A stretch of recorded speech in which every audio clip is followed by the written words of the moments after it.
Hello and welcome back to another Big Finish fan. Today we're talking all things River Song and we're tier listing the Diary of River Song. I'm once again joined with the tier list king, Luke. Yes, hello, sweeties. I suppose is the Oh, way that I've was got to introduce it. that was a bit fruity. Oh dear. I don't know how to react to that. Should we just end it here then? Can't top that. Yeah, there we go. All right. So, while we wait for a few people to join, what have you been doing? How have you been keeping yourself busy over the past, since we've not done a tier list last week? What have you been doing in between last tier list and this tier list? I suppose Galaxy 4 animation came out. That's one of the things. Had a watch of that, went the full color version because it seems like that's the one they really want you to watch for this one. Had its moments. Wasn't great when it got on board the real ship. I think there's some awkwardness there, but it definitely feels like progress is being made. They are improving there. Have you had a chance to? I know you've dived into the behind the scenes. I'm gonna sound like such a fake fan. I have not touched it since I've watched the making of. I've not touched it at all, which I feel really ashamed. But I've not had a chance to dive into it yet. Just uni life at the minute. I mean, the story itself is coming up to 60 years old, about over 55 years old. So it's not like you're in any rush to get it over with. I mean, it's a fairly basic story as well.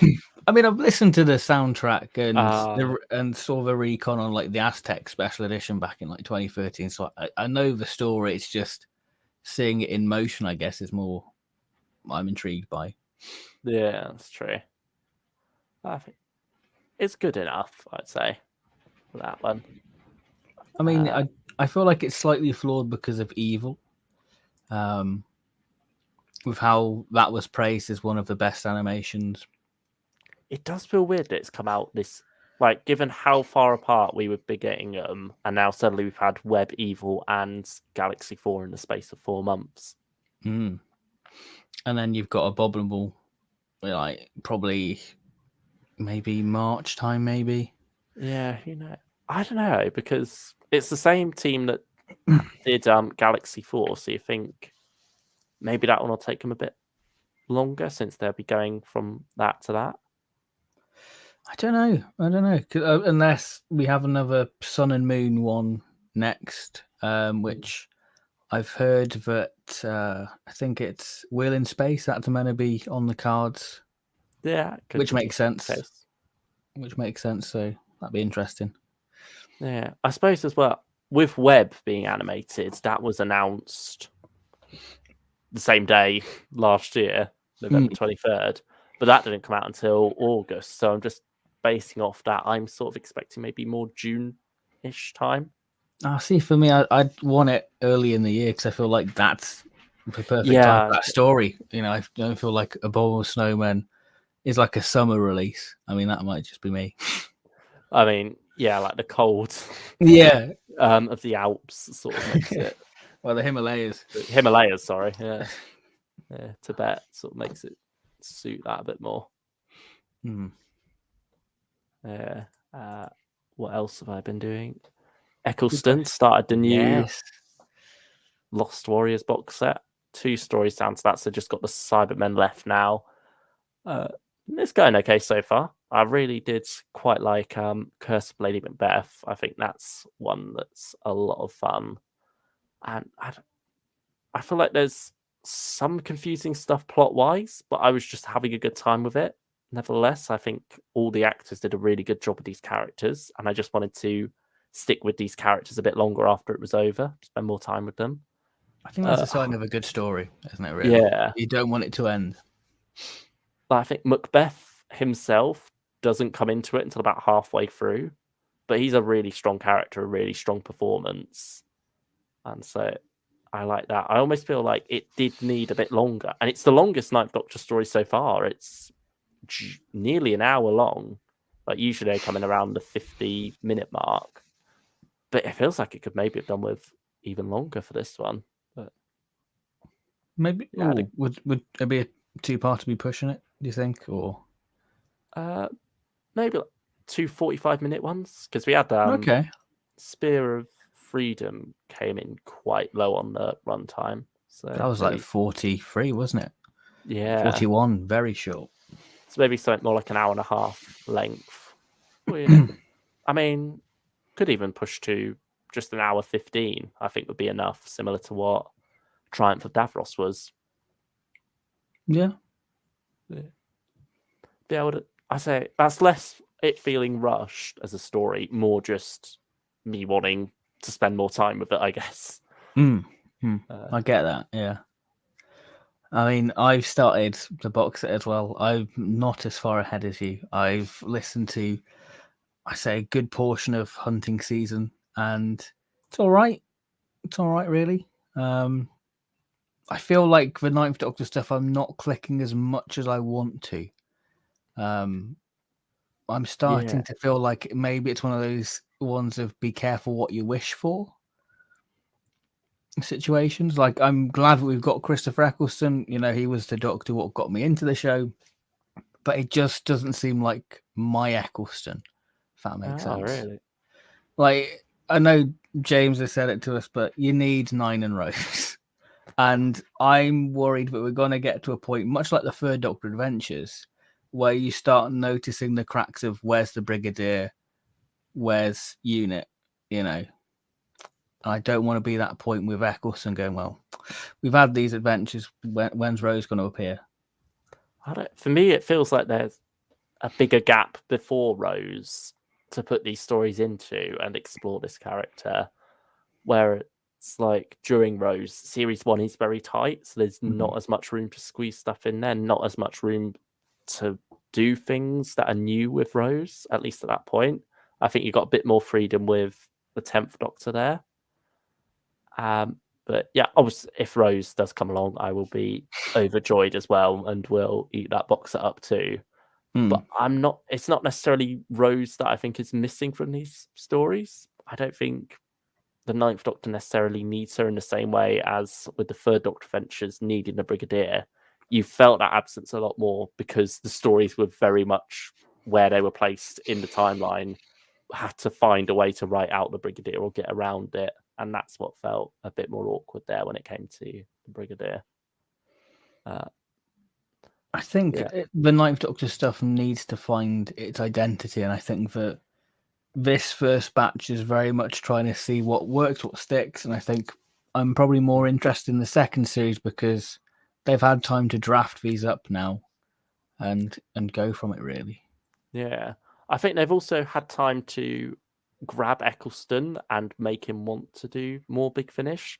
Like this series, a lot of it, like Lady Macbeth, the Fright motif, how that really plays on music, which Christopher Eccleston loves, going for the upstairs, downstairs thing in the hunting season to get on his working class side. Yeah, working class, hating the Queen side. All of this stuff, it feels very much pitched to Eccleston as just stories that are very much made for him as a person, as a Doctor too, because I think Eccleston does bring a reasonable amount of himself to the role, and also just the Doctor sensibilities do line up with this stuff anyway. It doesn't feel totally out of left field for the Doctor, but at the same time you can tell a lot of this is written to please Eccleston first and foremost, which is fair enough. Yeah. And then hopefully going forward, they can experiment. They've already been quite experimental with it, though. I feel like there have been Planet of the End certainly is something quite different. I think for me, I just want a bit of a battered Nine. I like that he's jolly and happy, but I'm like, I want the odd depressing story of Nine. You get a bit of that in Fright motif. Yeah, but I want a bit more of the angst within him, really. Yeah, it'd be interesting to see what the Brigadier brings out in him. Is that Tim Foley, is it? Or we don't have the writers yet, do we? Roy Gill. Roy Gill, okay. That'll be interesting. That'll be interesting. Yeah, he did a good job with unit dating, so... yeah, and he's done some good stuff. I think you're more vibing at the moment with Unit Nemesis, you said. Yeah. I feel like I've sort of maybe had Big Finish fatigue. which is easily done when you spend practically every day listening to it. There's a lot to listen to. Yeah, and sort of, I'm terrible when something I'll be half listening to something, and then a new release will come out, and I'll start listening to that as well. That's one of my terrible habits. I'm like that at the moment with I started the 11 box set, listened to the first story of that, wasn't really into it, so decided to start Torchwood Soho instead, the new Ashenden one. Enjoyed that one a lot more. 2 episodes in, Eccleston drops. As much as I'm enjoying Torchwood Soho, I can't resist the shiny Eccleston. I've got to jump on that 9th Doctor box set first before returning to it. But yeah.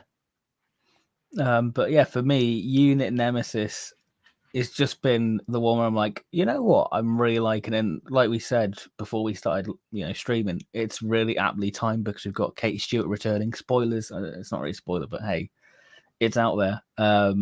But I mean, there's promotional images of her out now, so we could get away with saying it. Unless you've been living under a rock for the past week, but I'm sorry. But yeah, the unit stuff, maybe because I don't have an attachment to it. It's sort of been that range where if it interests me, I'll get it. And we've sort of fell short for this because it's got Tom Baker in. And I wonder if maybe they noticed that actually that a lot of people were dipping in and out of this range more. And so that's why with Nemesis, they've gone for a 4 box set story arc to try and get more consistent sales from it. Yeah, because the early box sets were sort of that overarching story, wasn't it? But I can see what they're doing with it, and it's setting up to be some good stuff. Really, we've got Harry and Naomi, which was another draw because I really like Christopher Naylor in Return of a Cyberman, and to actually hear Naomi in it because we're not going to hear her until 2023. So to get a flavour of her character in the Ice Warriors and the 11, the first story, and that's restored my love for the 11 because the 11 box set from September kind of crushed my love for the character. But yeah, it's off to a good start, and I think that it might be a dark horse of the year if it continues the level of how much I've enjoyed it so far. Yeah, I'm definitely looking forward to starting that one then when I get around to it. I mean, hopefully it's not just me and you enjoy it. Yeah, because sadly I wasn't taken. I listened to the first 15 minutes on the podcast, wasn't taken with it, but wasn't against it either just yet. It's still got room to win me over. So hopefully it does the same. But yeah. Hello, Ben Miller. He asks, if you were to pair a doctor from the revival era with a monster from the classic era, who will it be and why? I would say Eccleston and Sontarans, proper Sontarans. Yeah, I'd go with that. That's quite interesting. Because you've got a warlike species in the form of the Sontarans, and you've got a pacifist doctor in the form of Eccleston who's run away from a war and is a survivor of war.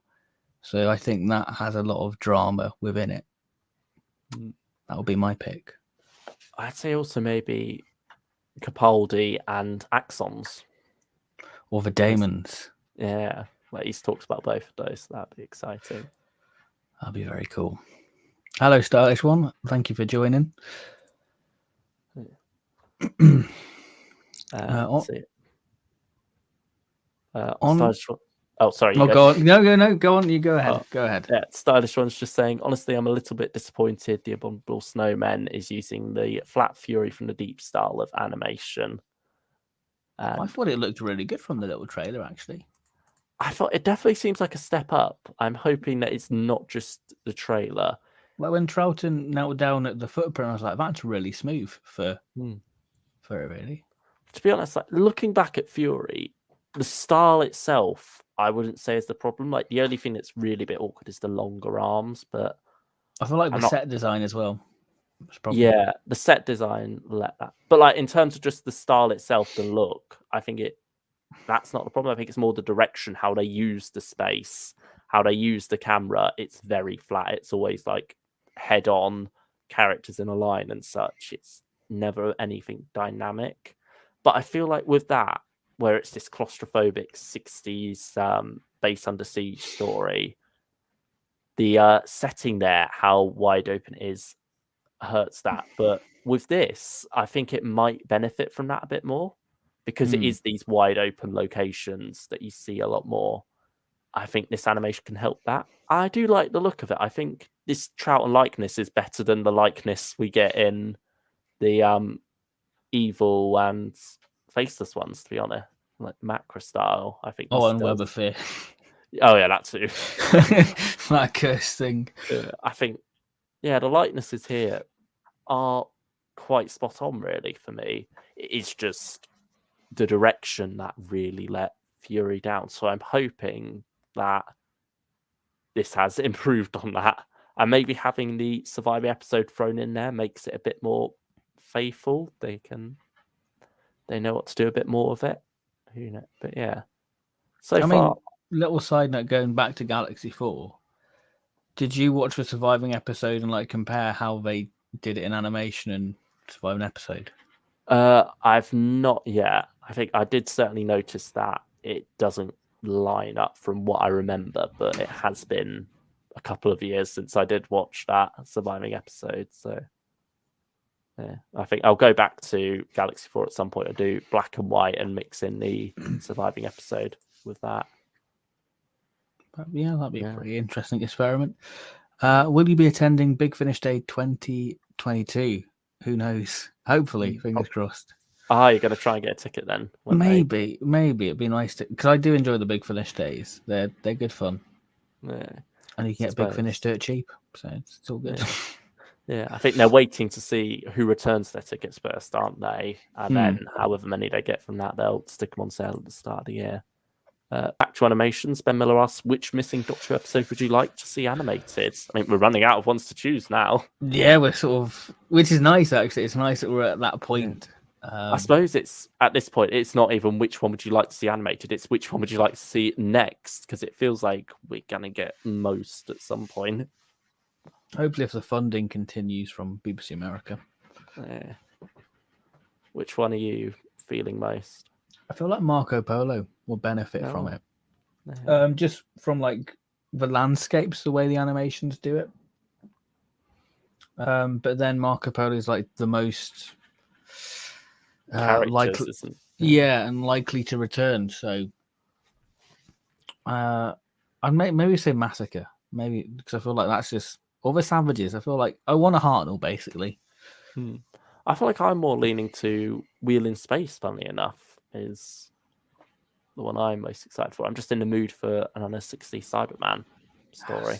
See, for me, because I'm like, I know that that's probably in the pipeline. I'm like, I'll go for something a little bit different. That's fair. I'm just being a bit basic, but yeah, the heart wants what the heart wants.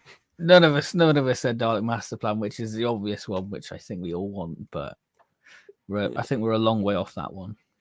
Yeah, I mean, we would have thought we'd been off 7 episodes with Evil, so who knows? It does feel like that'd be the appropriate one to end the animations on, like save up, get all the other ones out of the way first, then go out on a big bang rather than a whimper with something like the Underwater Menace or Space Pirates. Yeah.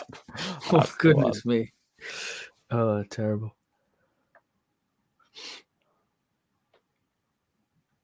Ninth Doctor Adventures Volume 4 will be our last individual covers unless Smith and Capaldi join before 2024. I feel like they've just dropped individual cover art in general, to be honest. Yeah. So I feel like even if they did get Smith or Capaldi, I feel like we'd still have like the slipcase in like a dual case. Yeah, I'm a bit confused by the Ninth Doctor ones because they're still doing it the same layout of vinyls with Series 2. And I don't know how they can.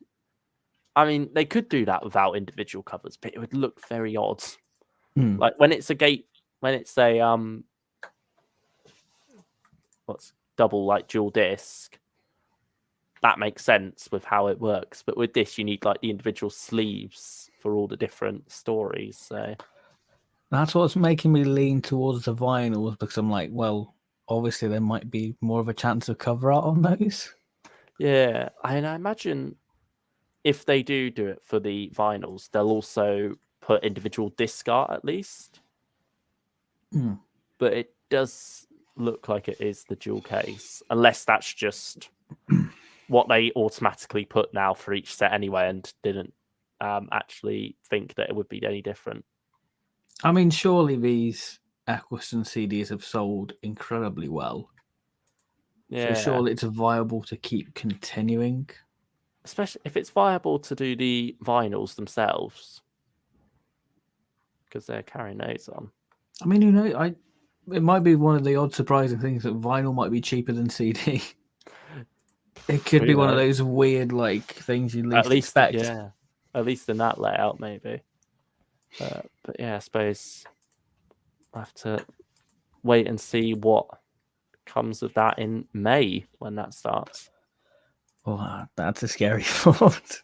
Yeah. Why did Big Finish put a Cyberman on the side of a Ninth Doctor Adventures Volume 3 box set? To annoy us fans, because we can't have consistent spines on our shelves. I don't think it messes with the consistency, really. It's more the layout when they change where the text goes and stuff that I think is a bit Time Warp free and such. I mean, the spines for Doom Coalition actually are very consistent. When you look at that on the shelf, that's probably one of the nicest looking ones. It's just I want Eccleston's head on it, not a Cyberman. Yeah, but you're going to have 5 more with Eccleston's head on there and another. Well, you're going to get bored of it. I'm sure if your shelf is constantly Eccleston's head going along, you need something to shake it up. I mean, who knows? He might get converted in the story. Yeah, you never know. So that might be a reason why, just to add a bit of variety for it. But yeah, I have seen that the size of the font itself and the logo have changed. Look, I don't get the CDs, please. I'm just going for the vinyls. You're splashing out on both somehow. But barely. You're going to have to drop one for Series 2. See, that was my thing. I thought Eccleston will only do those 12, and I'll go all out and be like, you know what? That was Eccleston on Big Finish. That's great. But now I'm like, bloody hell, Eccleston. The vinyls sort of lose the special factor. I feel like I'm more likely to continue with the CD than the vinyl. Yeah. I think I might not bother with vinyl for Series 2, but I'll still get, say, if there's a special 4th Doctor one on vinyl or another 10th Doctor one, I'll get that. Yeah, we'll see.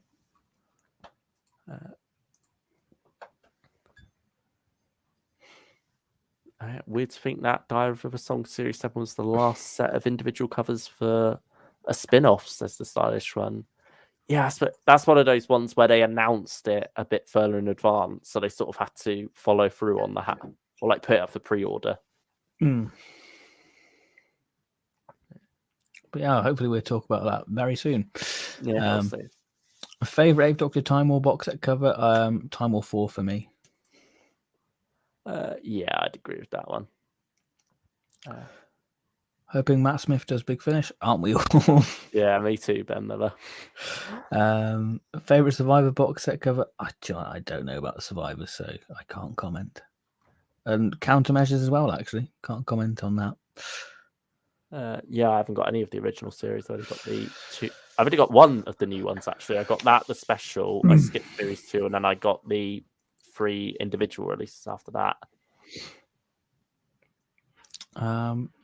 What individual unit cover? I can't really remember the unit covers off the top of my head, to be honest. They're very hit and miss. Some of them feel quite cool, like a snapshot of a story, and others feel very obvious Photoshop, especially when it's that image of Warren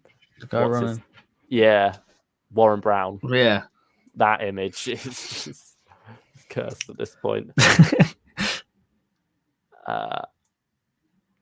Diary of River Song is my absolute favourite spin-off, says Stylish One. I absolutely love it. That is fair enough. It is very good stuff. And we'll have to see what you think of our rankings shortly.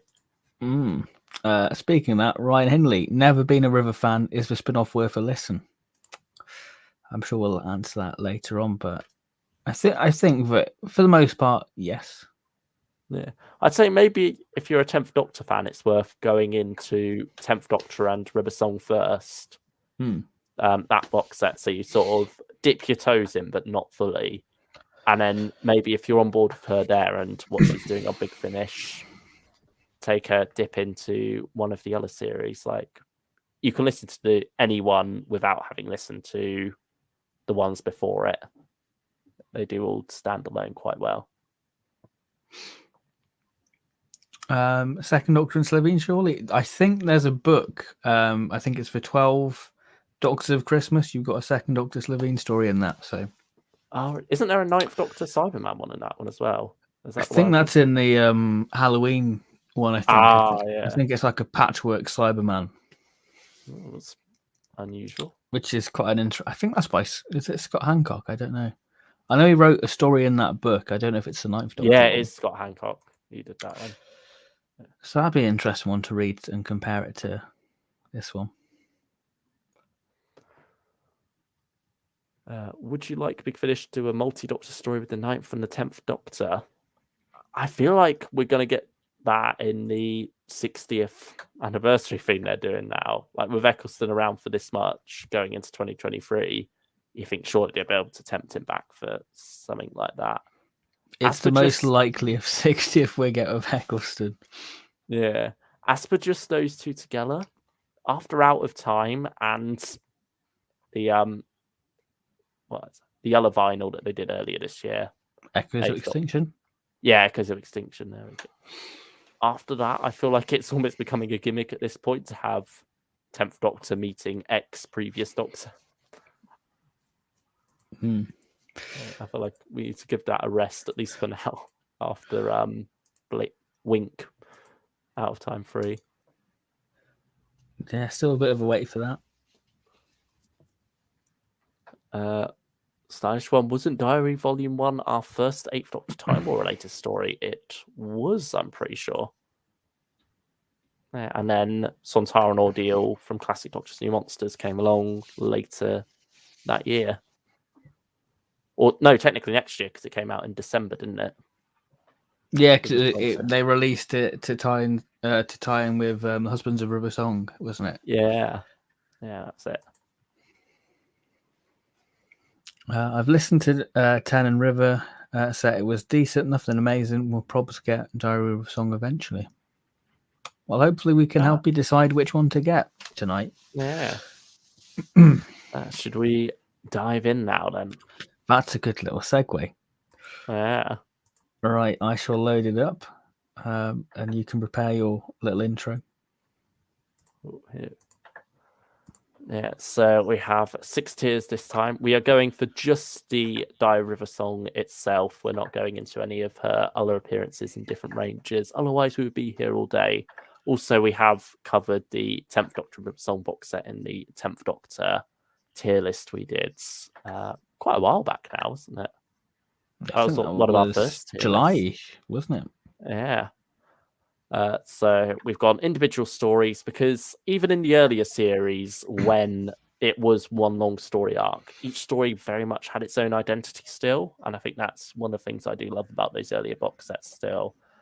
Like, by the time you get to volume 5 to 8, they're all linked together by a theme, really, rather than any story details leaking through from one story to the next. Like, you got River meeting the Masters, River going into classic stories, River investigating, and River and robots. And then Series 9 is sort of a mix of the two, where there is an overarching story, kind of. Like, each story does follow on into the next, but not really. Each one still very much stands alone and has its own identity. Yeah. Really. But even more so than the earlier series. Like, there's not so much an arc. It is just the setup of rivers in what's it called? Season 7 units. And that's pretty much what each of the stories plays with in different ways. So yeah, the tier list itself, top tier, Hello Sweetie, what else? Second tier, spoilers. It's good. Third tier is Afternoon Precious, which is a reference to the latest box set, when River tries something different when greeting Liz, but doesn't quite go off as well. Dear God, Your Hard Work is a wonderful River line, which means we try to love the story, but we can't. I'm Sorry, My Love from the Big Bang, or just like Pandorica opens right at the end of that one, meaning the story's let us down, sadly, but it's not as bad as Could Do With a Memory Wipe Kiss after this one, because we just want to forget all about it. So yeah, and it's just me for the first series, isn't it? You've not listened to series 1 yet, so no, I've bought it. I've got all of the River stories. It's just not a chance to get around to it. Yeah, just so much stuff coming. Probably won't be for quite a while as well. December's booked up, January's booked up.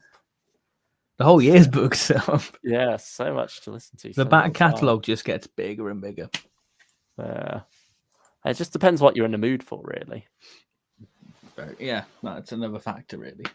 So take it away, River King. Boundless Sea, the opener. This one really sold me on River as a character, because I was in my edgelord phase, I suppose, at this point with Moffat. You know, everyone was hating on angsty Moffat. teen. Everyone was hating on Clara, and all the female characters being the same was a common argument. And I mean, looking back, I do cringe at some of the comments I probably made at the time, but this sort of brought me around on River a bit more. And I very much like what this story did with her, just introducing her to the world of Big Finish, and having her stand on her own 2 feet, really, away from the Doctor, is what this episode is about. Alexander Valahos plays a character that I can't remember the name of, but he's very fun in this episode. It's sort of typical archaeology stuff, but with more of a River twist than a Benny twist. It doesn't quite feel like a leftover Benny script, but we'll get onto that criticism of another story soon.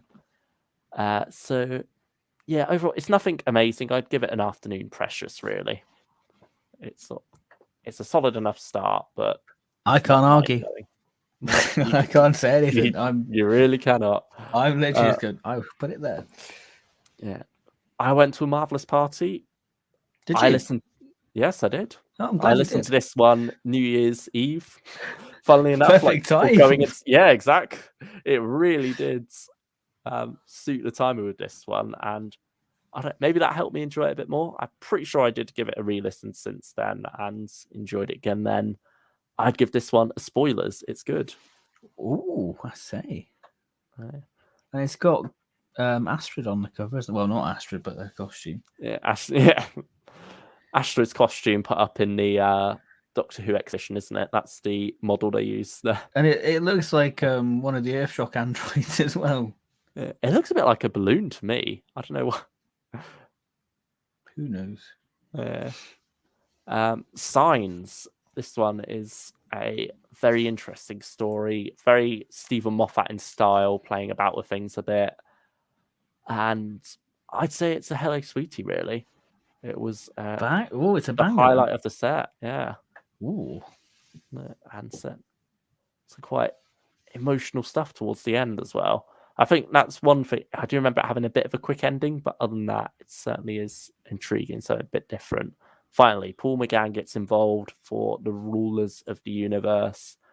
This is a solid enough end to the series. I'd go spoilers again. There we go. Series 1. Yeah, definitely a solid start. And now you could talk about this episode alone, can't you? And then it's me again for a little bit. But The Unknown, I mentioned earlier that the Boundless Sea doesn't quite feel like a Bernie Summerfield script that's just been left over and handed to River. This one has more of that vibe to me. Maybe because it's got McCoy as well. It naturally does feel like that. Yeah, I think that does lead to that feeling a bit more. I don't think that's actually the case, but it's just the feeling I get when listening to it is that it's more of a Bernie Summerfield story. I'd say it's pretty basic. I felt it dragged. Yeah. I wanted it to be over. quite frankly. Because from what we spoke about River, Series 2 is your favourite, isn't it? I mean, I could look like a tit now by saying that. No, I'd say not, actually. Really? I thought it was your favourite because, like, oh yeah, it's the best one of the bunch. I was like, okay, it's cool. I think 5, what is it? I can't remember the exact number. 529. That's probably my favourite individual episode overall. Certainly very high up there. I mean, spoilers now, it's going in Hello Sweetie when we get to that. But I might as well just just whack move it up there there now. Just ready. Yeah, there we go. We can give it its moment in a minute. Yeah, but I'd say other than that, I didn't enjoy this series as much as Series 1. I think these all are going to rank lower than what we've got up there. So, where would you put The Unknown? Like, it tries to do like this time amnesia thing, doesn't it? Yeah, you've listened to it more recently than me. Yeah, I just don't really seem to. It's you don't remember. It's got that sort of generic. We're on a spaceship. Something's gone wrong. There's a disaster, and I found it a real struggle. I wanted it to be over, really, to be honest. It's very bland. I feel like it's hard work. I'd even go, I'm so sorry, my love. Do you know what? I'll agree. Eric, you wanted to be harsh. World Enough and Time, not the Series 10 story. This one, I can't remember. I mean, do you want to talk about 529? Just to I did give it just to explain why it's Hello Sweetie. But yeah, this one's just like a quite personal story as the world ends, really, is how this one's summed up. And it's ending in quite an interesting way.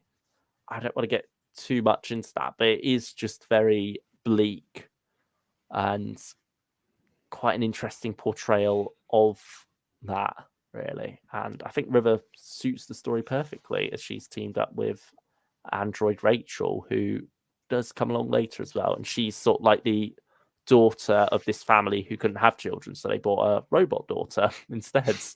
And so with that, I think it feels very visceral, I get very real in the way it deals with the character's emotions, and it doesn't pull any punches, this one. I believe it's John Dorney, if I'm remembering correctly.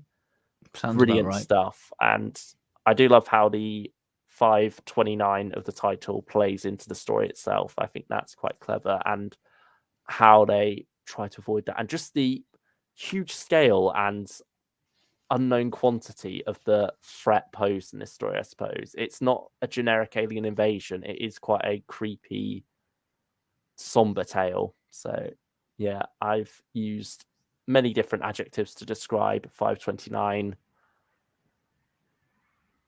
It's a good story. It really is a good one. World Enough and Time doesn't quite live up to that. It's an Afternoon Precious, really, from memory. Rightio. Afternoon Precious, you go. And then Eye of the Storm. You want to like it. It's 6th Doctor and 7th Doctor together, along with River Song. On the monsters from Life of Crime, isn't it? Is it Spirivals? Yeah, Spirivals, that's it.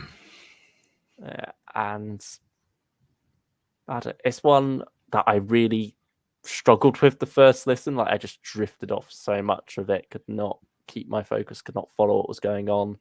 Second listen, I followed it a bit more, but still didn't overly enjoy it. I'd say Your Hard Work. And there we go. That's satisfying. Finally got a place for that. Here, you can now step back into the limelight. Yeah. We got The Lady of the Lake now. This is your first River Song series, Series 3. So you got to take it away first with this one. I can. For me, up until that point, the River stuff didn't interest me because I just felt it was very gimmicky. It's River meeting, the Doctors, which, fair enough. And I think we're at the point now where we wanted River to stand on her own 2 feet and not rely on having a Doctor in there. Along comes Davison. A few more seconds. We have to wait a few more sets for that. But along comes Davison, who at the time and still is my favourite monthly range Doctor. The monthly range is non-existent now, but still point still stands. And I was like, you know what? I'm really tempted by it. And this box set seemed to be doing something a little bit more interesting with River's character instead of going surface level. Here's River and a doctor, be excited. This is going back to River's time with Madame Kavarian. So it ties into Series 6. It's sort of plugging a few gaps within Series 6. So whether you like Series 6 or not, this might give you a little bit more context into that. So we have Lady is it Lady of the Lake or Lady in the Lake? I can't remember. Where is it? The Lady in the Lake. Lady in the Lake. This is a wonderful story by Nev Fountain, and it's just got the Nev Fountain humor, but quite a darkness to it, I feel. Yeah, I listened to the first Grim Reaper on the cover. Yeah, I listened to like the first 15 minutes of the podcast on the podcast, and I was instantly sold by it, and I think that's what made me dip my toe in and get it, as well as having Davison in it. So for me, I think it's either spoilers or Hello Sweetie. I think that it's a real strong opener to a box set. How about yourself? I'd more lean towards spoilers with this one. I think it's a very strong, but also sort of, I don't mean basic in a bad way, but it is sort of like the standard opener. Like, it very much does have that feeling of an opener. It's not the best the set has to offer just yet, but it's very much easing you into it and easing you into the character of River again. I'd say this does feel like a good jumping on point. So I'd go spoilers. It is. I had a very good time with that one. Requiem for the Doctor? Yeah. Just one thing. Ben Miller said, what if Christopher Nolan directed a Doctor Who episode? And I'm assuming that is in reference to 529. It definitely does have that feel. And yeah, Stylish One was also blown away by 529 there. And Unknown is the weakest of the Tyre River song audios for Stylish One, which we're going for at the moment here. We'll see if anything comes along and does that. But he's had a hot take here and does love World Enough at Time and Eye of the Storm. So yeah, we've agreed to disagree there, I suppose. I mean, it's a standard of this stream. Yeah, no one's going to have all the same opinions, to be fair. I mean, and that's what makes life interesting. Yeah, that's why there's only two of us actually doing the tier list, because otherwise we'd never be able to settle on where these things go. Like, it's hard enough for us. There's been times where we're like, no, I disagree. Like Cold Vengeance, completely. Our friendship has been tested. It really has. Oh, right. Should we move on to the second story, Series 3? Yeah, let's go for it. Requiem for the Doctor. So this has the ending of Lady in the Lake. We have the Fifth Doctor turn up with a new companion. Can't remember said new companion's name because it's like 3 years old. Look that up. So we don't look like idiots. I feel like it was a fairly generic name. I want to say like Alice. I want to say more like Heather or something. That's or Helen. No, it wouldn't be Helen. Brooke. There we go. Oh, it makes sense. There we go. Well, we see sort of River being very suspicious of Brooke, and there's quite a bit of tension between those two characters, and it's all centered around is it Mozart or Beethoven? It's one of those two, isn't it? Mozart, and it's all set around like one of his final performances, or is it? It's a very fitting like story for the Fifth Doctor to be in. He does very much fit that vibe, doesn't he? It feels very much of the time what Big Finish were doing with the Fifth Doctor. It fitted the tone of like Waters of Amsterdam. It fitted around about that sort of same time, really. It had that same feel, so it felt very consistent with the direction they were going with the Fifth Doctor. Yeah, and then Brooke is sort of there to almost challenge River in a way, isn't it? Because this is someone she knows nothing about, and she's got her diary. She knows about all the Doctor's companions. So who is this person? Where have they come from? And you almost get like that jealous girlfriend vibe, don't you, from it? Yeah. Is the basic of what they're going for. But yeah, that works quite well. As for the rest of the story, I can't remember too much about it. I'd probably go an Afternoon Precious for this one. How about you? Yeah, I'd agree with that. Actually, I was thinking that because I don't think it's hard work. I think that it's solid. It's a solid story. Yeah. It's a nice one to just stick on and listen to, but it's nothing mind blowing. But yeah, something that is a bit more mind blowing is My Dinner with Andrew. This is sort of like brilliant. I think this follows the trend of Signs and 529, where you have these more very creative stories within the set, like very much playing about with the format and just really pushing what you can do with a audio drama. And I feel like this fits that vibe. This is the story of that set of series 3. It feels very Douglas Adams, doesn't it? Yeah, that's it fits that sort of season 17 feel, but it's not. It allows Davison to play comedy, which I think he's great because I think he did a radio drama called Please Invade Our Village Carefully, where we get to see Davison be a bit more comedic, and like he's very comedic in Time in Office, and we see him playing a very different character, which I don't really want to say because it sort of is the whole premise of the story, really. But it's kind of tragic as well, what happens. Yeah, it does have some quite heartbreaking moments as well. But it's an absolute banger of a story.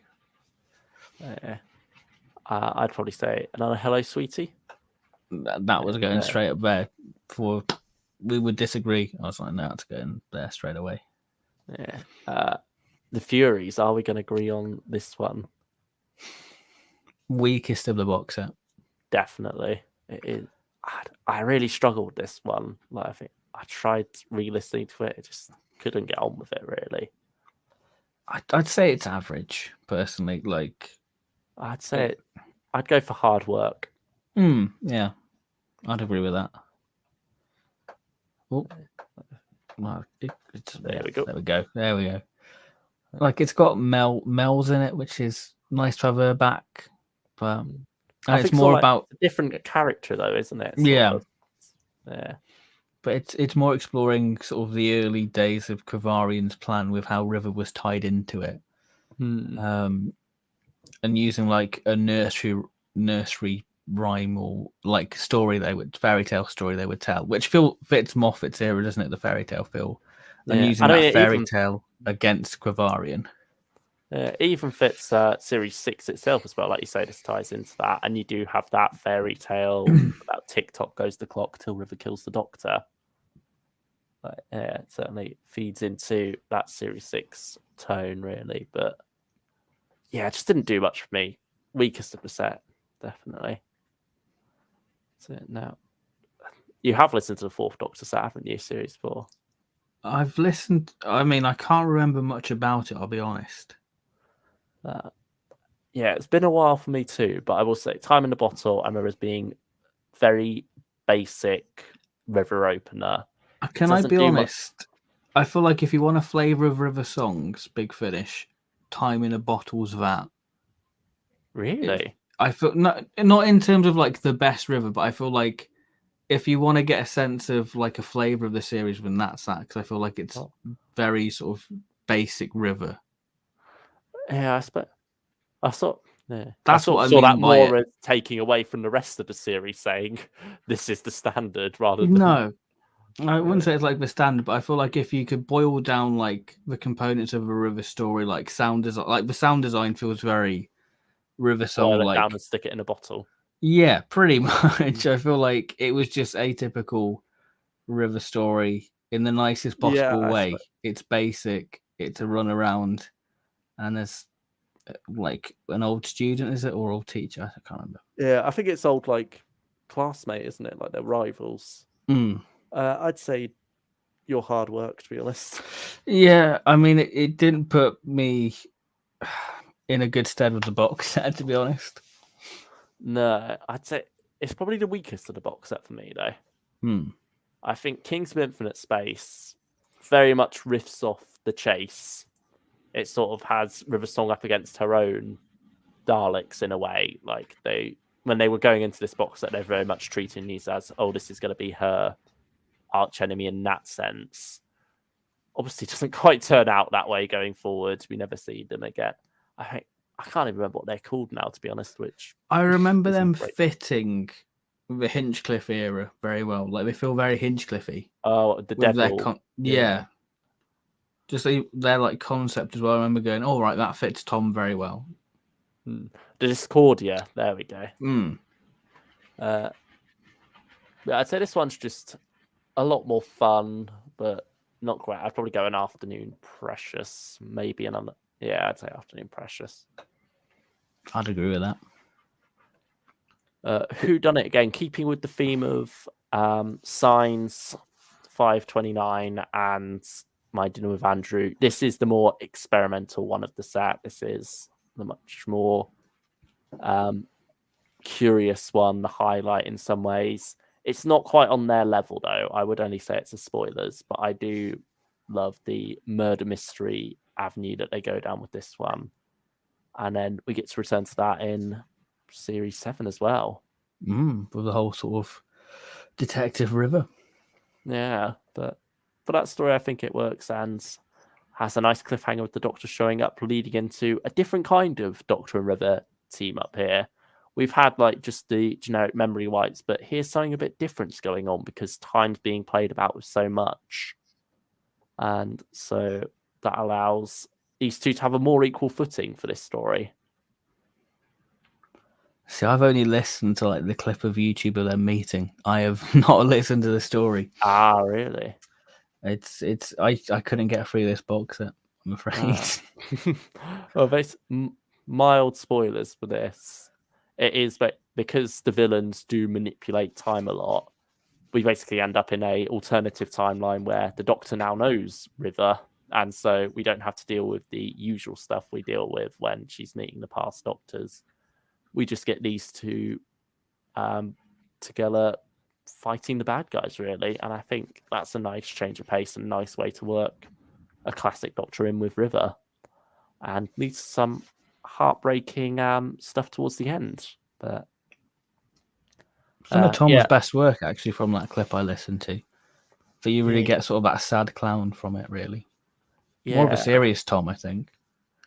He does very well opposite Alex Kingston, doesn't he? I think he got the assignment with this one. Unlike Fever Island. Oh, he probably hasn't seen any River or anything or knows anything about her, but he just took the script for what it was and knew what to do with it.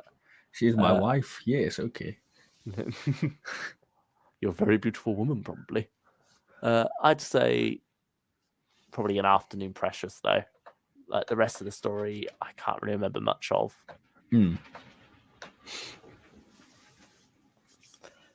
Series 5's gimmick is the Master. Yeah. How do we feel about this box set then with the Bechdel test?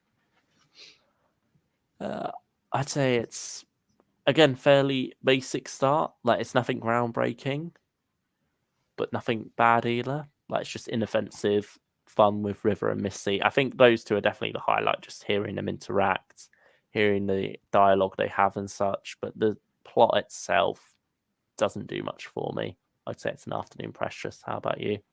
I'm going to disagree. Oh, I had a lot of fun with this one, actually. It was one of those sort of surprising ones because, like, I'm not a big Missy fan. I love her in Series 10, and then this came out just before her own series, and I was like, you know what? I might be tempted to get the Missy series now because of how much I enjoyed it. I think that it was a clever. The title is very clever, and how it links to the story into the plot. Yeah. But yeah, just the chemistry between those two and how they handle certain situations is great, and I have a lot of fun with it. So for me, it's a spoilers. It's good. I'll let you have that. Okay, there we go. I think, funnily enough, neither of us ended up getting any of the River sets, though, did we? Well, the Missy sets. Yeah, Missy. Sorry. I mean, we wouldn't be doing this tier list if it was. Yeah. Oh, come on, load up the Missy tier list. We're on the wrong one. Oh, sorry. But yeah, I was tempted by it after this, but I think it's just one of those things. There was so much coming out that was sort of the one to skip, really, and so just been skipping them ever since.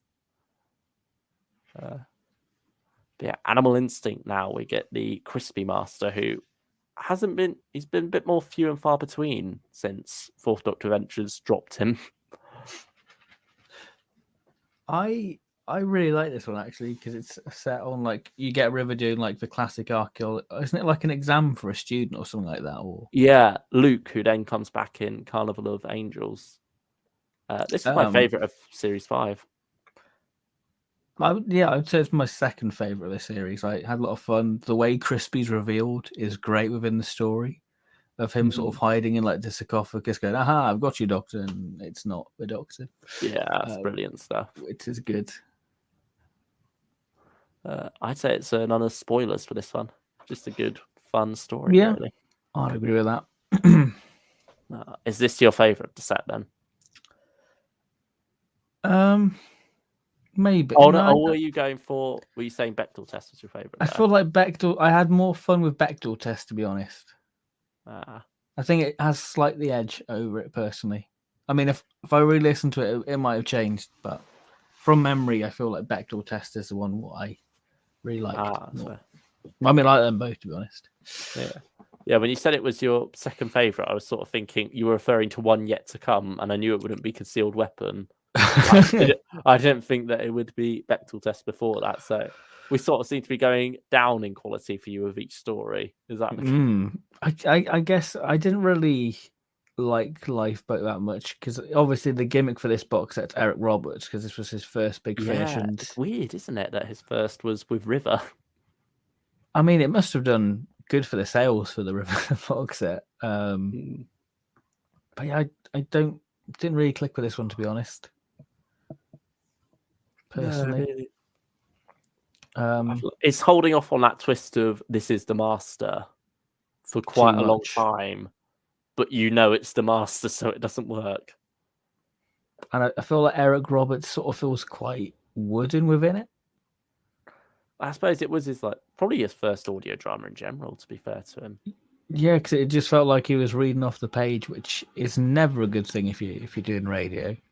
But yeah, it just didn't seem. I think that's sort of what threw me out of the story, really, to be honest. I think he has improved a lot as time's gone on. Oh, absolutely. But yeah, I'd agree. This one's more of a maybe either hard work or I'm sorry, my love. Yeah, I'd go hard work. This one though, Jacoby is not a great one, sadly. Probably his worst. Yeah, I'd say so. It feels again similar to The Unknown. It feels very basic, very much on a ship. Characters getting murdered, weird things going on. The Master's there, and that's about what I can remember from it, really. I mean, we didn't rank it that highly when we did the War Master tier list. It was the bottom one. With this tier list, I'd probably give it a I'm sorry, my love, again. I'll agree. I'll agree with that.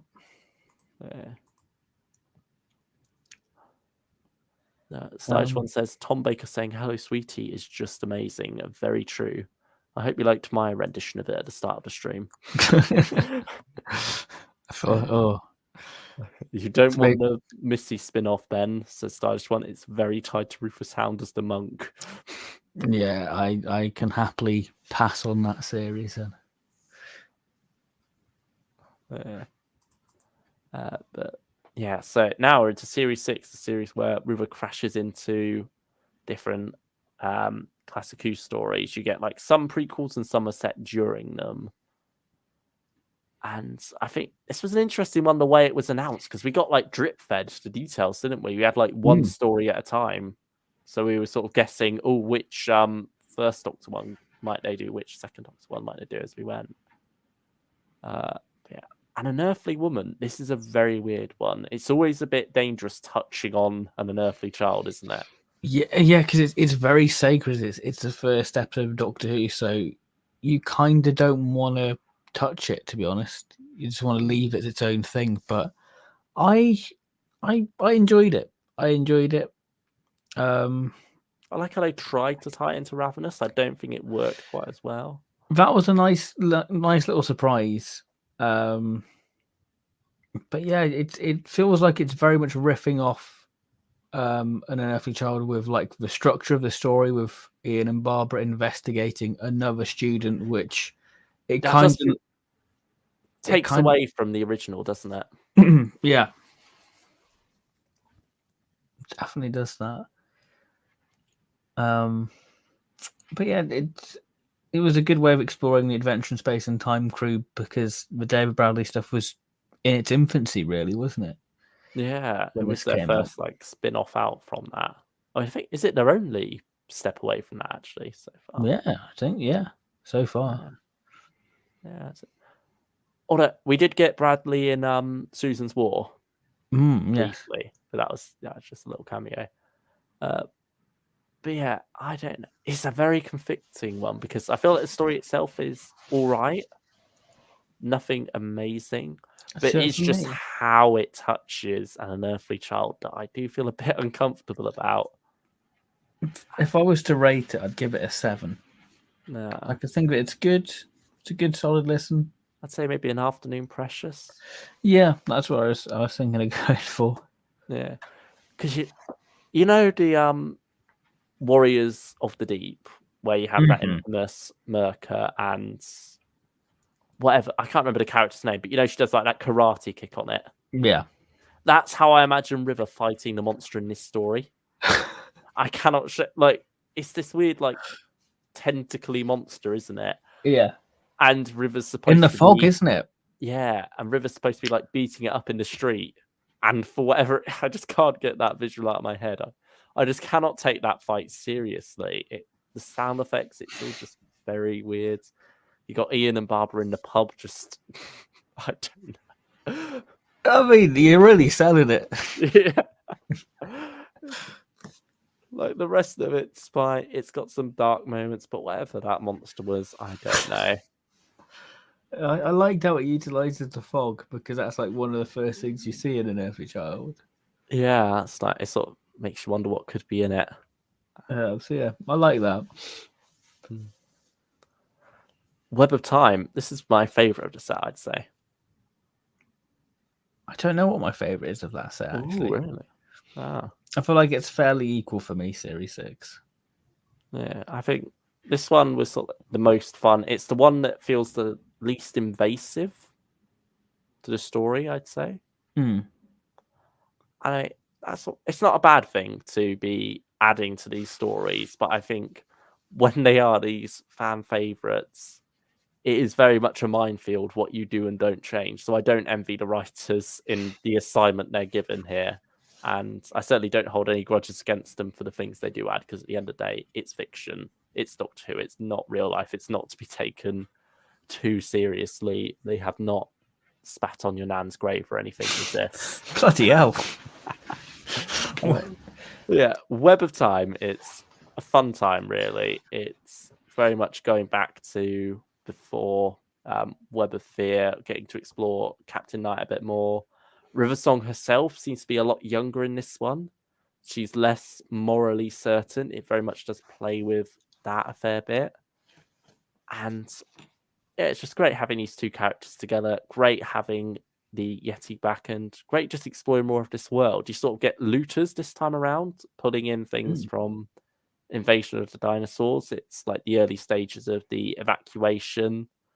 And so they're trying to get them out of London. And I think it plays on this very well. I think, is it an John Dorney one? Yeah. I think always a solid one from John Dorney when it comes to River Song. So I'd give this one a spoilers. I'd agree. I like the framework of this story of how River gets involved in the underground because she's on like the hunt, like a quest to find an artifact what went missing in said year, and she's trying to retrieve it back to like the archive or gallery or something like that, isn't it? It's like a painting. Yeah, I like how that plays in how the Great Intelligence's invasion itself is just treated as a historical event and not necessarily as a Doctor Who story, I guess. It is sort of like the same as her going back to get a painting from any other siege or something that happened in our history, like a crusade or the burning of the Library of Alexandra. Is it Alexandra or Alexandria? And Alexandria? It's certainly big library 1,000 years ago got burnt down.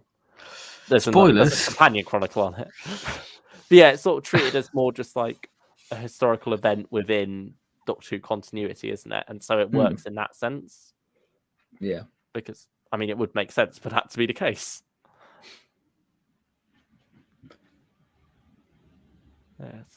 Peep show now. Ooh, where to start with this one? Yeah.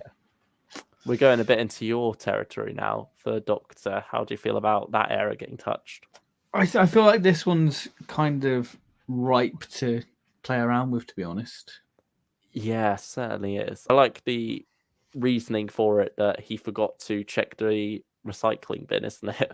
Yeah, it is nice, and it riffs off the original title for Carnival of Monsters. But yeah, it still has sort of the charm of Carnival with like it being a runaround, but it has one of the most cringiest moments I've ever experienced in a Big Finish. Is it the toenails? Yeah. Yeah, I did that just... Like, no shame if that's your thing, but... I feel like there's some shame if that's your thing. Yeah, it is. But... Guy Adams, why have you done this? Why did you write that line? Maybe that's one of his secret things he's into. Oh, no. But, yeah, other than that, it was a fun enough time. I mean, Ogrons, Sontarans... Which I like having the Sontarans in there, actually. Yeah, they suit it well. I like the design on the cover as well. I mean, the Ogrons themselves you see in the episode, don't you, briefly? On the scope, so they play into it well. And Drashig's obviously there chewing up the whole thing anyway. And you get a nice little bit of Tim Treloar and Katie in there, which was a nice little surprise. Yeah. But you kind of expect it, I guess. Yeah, I felt like she was. I don't know. She might have been. Maybe the memory's cheating, I don't know. Yeah. Certainly Tim's in there. Yeah. But yeah, it's just like a brief little passing scene. But yeah, it's what you expect it to be, really. And it doesn't rival Carnival. I feel like Carnival's much more stronger. It's the OG. But yeah, it's just Peep Show's there. Take it or leave it, but it's enjoyable despite that one moment. It's a nice little extra, isn't it? Yeah. It's like what you'd want from a little tie-in, really. It adds to the world, but doesn't necessarily add to the message of the original story. I'd say it's an Afternoon Precious again. Yeah, I feel like this box as a whole feels very sort of PDA, EDA material. Like if you've read like the 8 Doctors, it's basically McGann going back to previous Doctor events and him collecting his memories from the different Doctors. It has sort of that feel to it in a way, with River just popping into Doctor Who adventures, really. Yeah, that's true. Yeah, and I suppose it also makes sense with her having the diary as well, her having the knowledge of the Doctor's past, and from that she's able to work out these things. So it makes sense that she'd have a bit of fun with that and drop in on him during these notable adventures that got written down in his diary.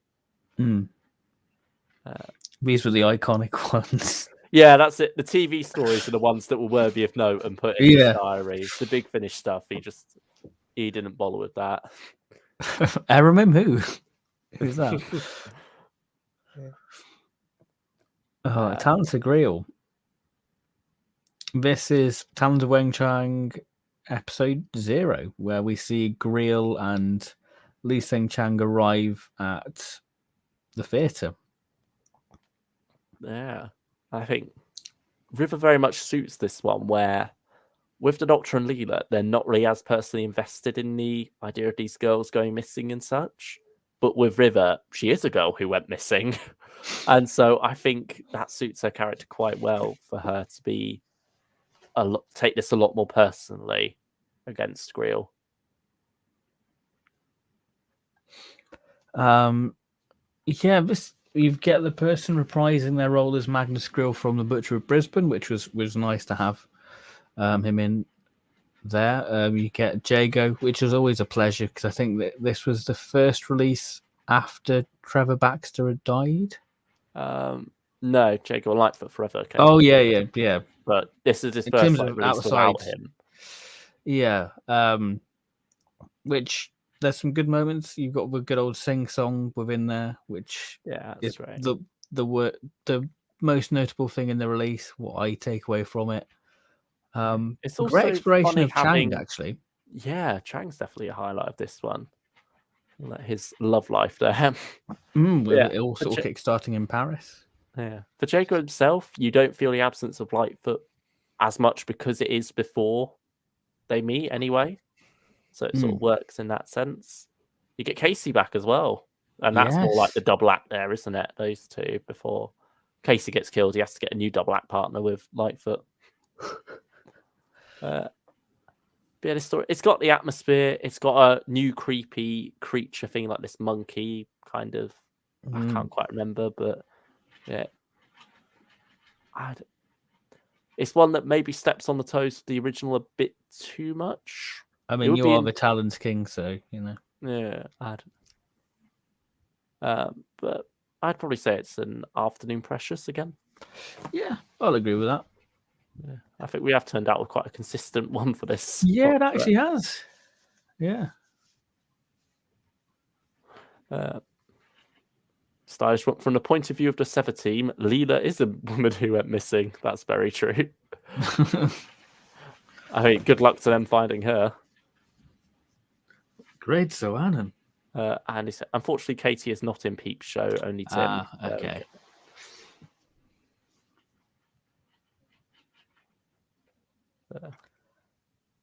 Series 7 then. Yeah. What was it? Any more questions, is there? So I will say there's a nice link to the Web of Time. Nice link in the Web of Time to Doom Coalition with a certain painting of a woman. Yeah, that was a nice little reference there. Getting John Dorney having a fun time looking back at his own stuff, really, isn't it? Which works. One of Stylish One's least favourite Diary of a Song audios, though. Really? Yeah.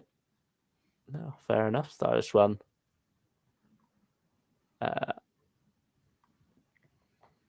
There's an alternative timeline out there where Lady Christina has 9 box set and River has only 2. Oh no. I wouldn't want to be in that world. No, I think we're living in the superior timeline here. Are we though? Our wallets aren't, but we are. Yeah, that's true. In terms of enjoyment and entertainment, yeah. So, Series 7 now. This is maybe my favourite series. Okay, all right. This is a plot twist for the night. Between this and Series 1, I guess. But yeah, certainly River series themselves, even within them, do have a fair bit of fluctuation in terms of quality, as you could probably see from the tier list itself, where we positioned a lot of them. Look at Series 6 has definitely come out the most consistent, though. But yeah. Definitely. Colony of Strangers, the opener. How much of this set have you listened to, actually? I've listened to Colony of Strangers and Carnival of Angels. You skipped to the end. Because I heard good things about the Angel stories. So I was like, right, I will give that a go. Yeah. And that's the thing about these later River Song sets. You can jump around them a lot. Yeah,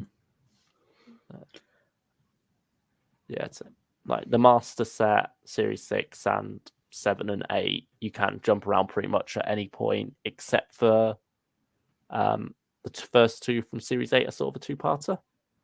Yeah. Other than that, you can dip in and out of those ones. So, what did you make of Colony of Strangers? I'm sensing you weren't a big fan. No, it's one of those ones where I like the idea of like a Scandi noir in space with like these strange going ons and like this body. It's played for comedy, isn't it? It's James Goss, this can I kiss you? Oh, that was a little weird line too. Yeah. I feel like it gets the bleakness very well, though. Yeah, I like the atmosphere of it because it's all sort of at night and like things are going wrong. It's great. You can characters acting very strange. You sort of like can imagine the long takes of them just staring blankly into the distance. Yeah. Yeah. Very broad church. I feel like it's afternoon precious for me. I'd probably go spoilers for me. It's certainly not Hello Sweetie level.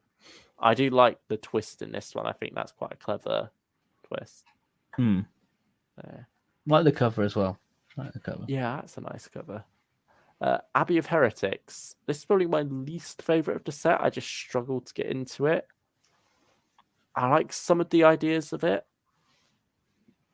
But overall, it's nothing amazing. I'd probably say it's hard work. There we go. Barrister to the Stars, not Barrister to the Stars. This is Barrister from English Law. And this one by James Kettle, definitely a full-on comedy, and I love it for that. It is a lot of fun. It's sort of on that peep show level of fun, but I'd say a tighter script for this one. And yeah, I think it's got a lot of solid moments. The character of the barrister himself, I can't remember his name, but I think he's a great one. It's nice having this more crusty old man, I suppose, interacting with River and just having his reactions to all her outrageousness. But also he's quite tongue-in-cheek as well. I'm just trying to find who he was. Hodgkiss, I'm pretty sure that's him, by Dave Rintoul. I'm probably pronouncing that wrong, but yeah, Barrister to the Stars, a lot of fun, really. I'd say that's an on spoilers. Yeah, and now you're back with Carnival of Angels. I really listened to this one very recently, actually, after Village of the Angels. Not directly after, but yeah. Or did I listen? I might have listened to it just before, but yeah, certainly within the last 2 weeks, I gave this one a re-listen just because I was in an Angels mood. This is, I mean, it makes sense to have River and the Angels because of how intertwined they are with her family, I would say, Amy and Rory. Yeah, I mean, just her as a character as well. She met them in Flesh and Stone, and then also Time at the Angels. Like, she is in the majority of Angel stories.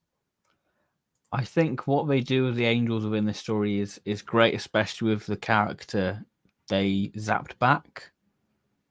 Yeah, that's quite spooky. He's quite a lovable character as well, so it makes it even more heartbreaking. It's one of those ones what you can't really, because it deals with how much time a person has. Is that saying too much? I don't know. I say it's the opening scene, isn't it? He gets zapped back and witnesses his own murder. Yeah. So, and he looks the same as he does now. So he is sort of left with that knowledge that he doesn't have much time left. I mean, he wrote it? Roy? Is it Roy Gill? Yeah, it's Roy Gill. Very good script by him with it, and good to blacked. Yeah, he brings back Luke, the student from Animal Instinct. I think there's also some quite creepy carnival goings on with the Angels as well. Wasn't there something with mirrors? Yeah, like the Hall of Mirrors as well is one of the things that works very well. Yeah. And yeah, I like how it expands on angel lore a bit as well, and sort of does try to tie into the Weeping Angel Statue of Liberty thing. Oh, it needed it. It doesn't quite go full on with that like Angels Take Manhattan did, but it does try to explain some things there, I suppose is the way to put it. I'd say spoilers. It's good. Yeah, I'd go spoilers. I'd say it's a good one. Yeah, another fairly consistent box set there. Yeah, apart from Abbey of Heretics. Yeah. Yeah, it's worth your time going back to Barrister to the Stars if you get some time.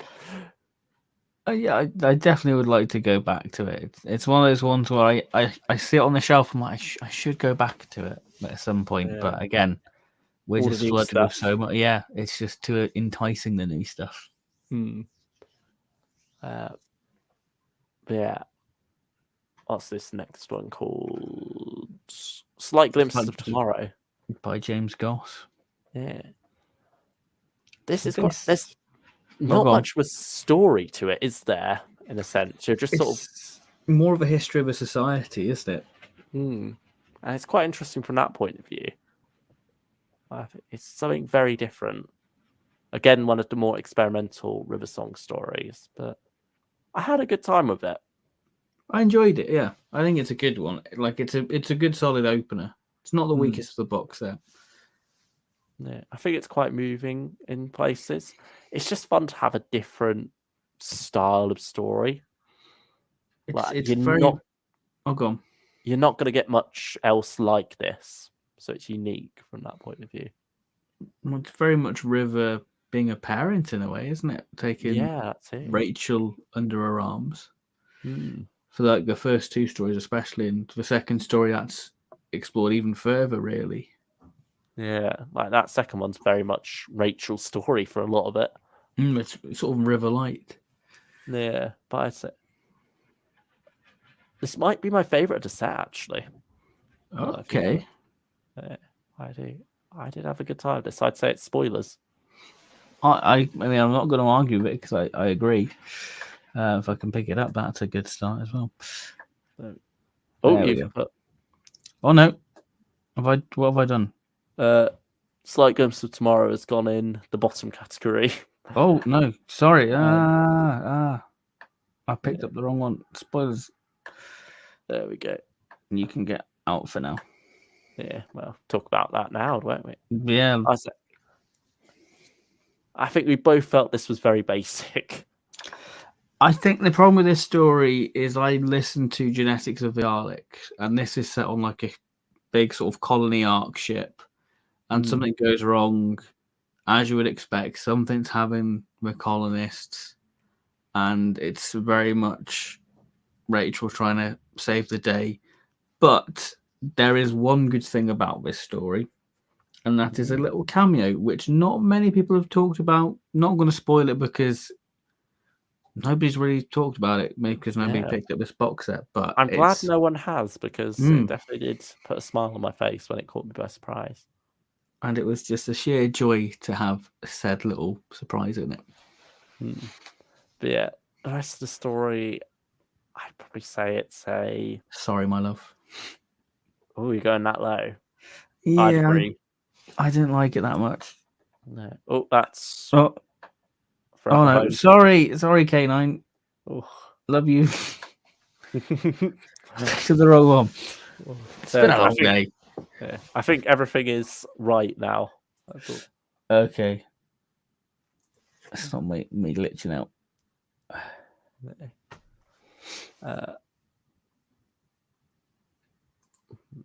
So yeah, Forever Home. I think you really like this one, don't you? I think that this is my favourite one. Of all? Of Series 8, this is my favourite. Of Series 8, this is my favourite because it's a great story for K9. How it ties into like K9 and Company. Who would have thought it? We'd have a story link into that. But it's a story what really plays much like Transcendence of Ephros. It's like a Big Finish pulled like a little surprise because you think a certain character's gonna be in it. And the ending for it is just so bleak and depressing. With how the villain gets the comeuppance, really, it's like it's quite a twisted ending. But I had a lot of fun with that actually, and it's a good one. I liked it. Yeah, I'd say maybe it was a bit too bleak for me. Like I feel like tonally, it's very much all over the place. It's just a bit weird. Again, maybe there's some stuff in here that's people's kink they might be into, but all right, you do get people. Oh yeah, all right, yeah. I mean, okay. You got River Song very much having to be a pet to K9 for a while. Oh, this just feels like American TLC videos. Oh no, it does feel.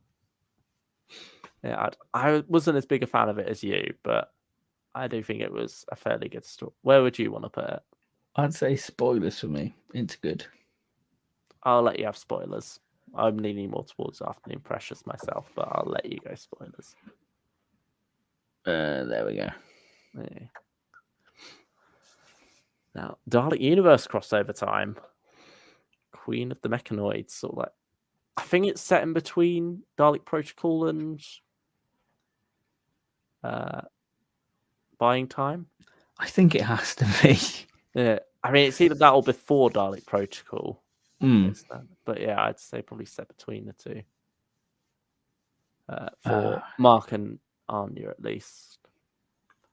Yeah, I think this is one where everyone was excited for because Dalek Universe. I think all eyes were on this story, and I'm gonna be honest, it didn't quite live up to what hype I had for it, to be honest. Mm-hmm. I like the visuals, the idea of like this city on this ice planet with the mechanoids around again. I like how it ties the chase into the Daleks master plan lore with the space security service and stuff. But yeah, on a whole, I wasn't as a big fan of this one. It's sort of like a basic run around for a lot of it.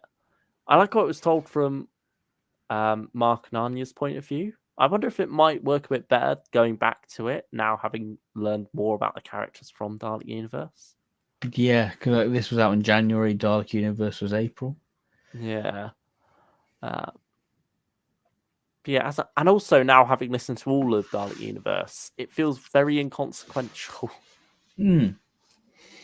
Which it's like it's there if you want it. You don't have to listen to it to enjoy Dalek Universe. It's more if you like Mark and Anya, then you might get a kick out of it. And I think we probably would get more of a kick out of it now, actually. Yeah, the Mechanoids themselves, they're always fun to have around. The villain played by Derek Griffiths, is it? Yeah. I like how they try to riff off Davros within it.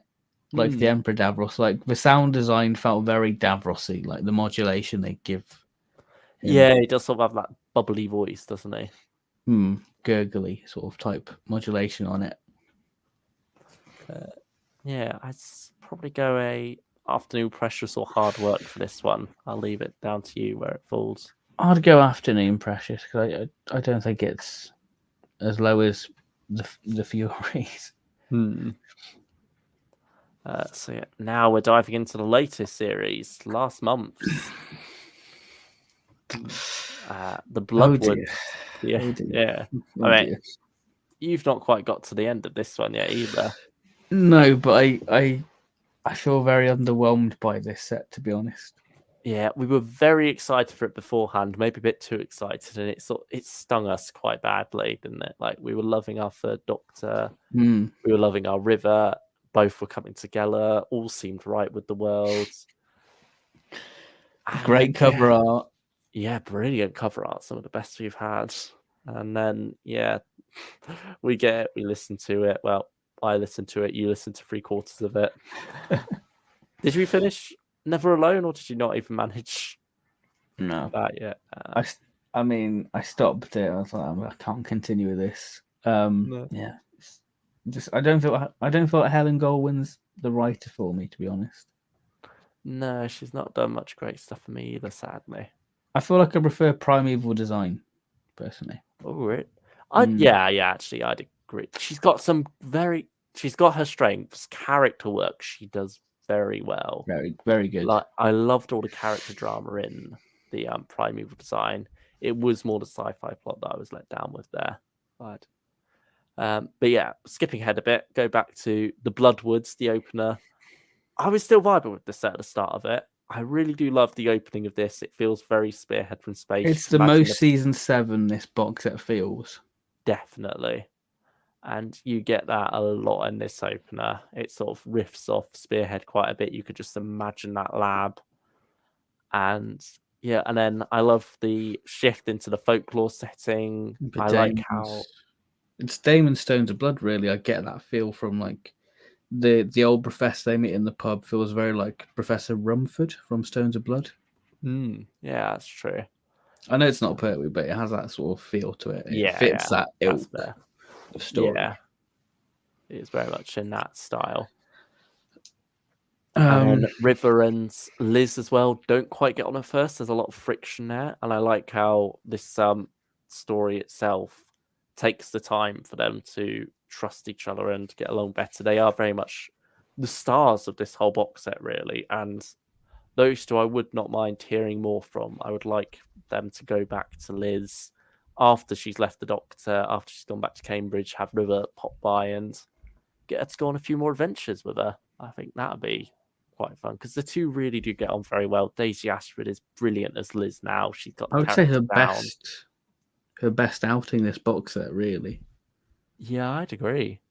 And I think certainly the Bloodwoods is a strong start for her there.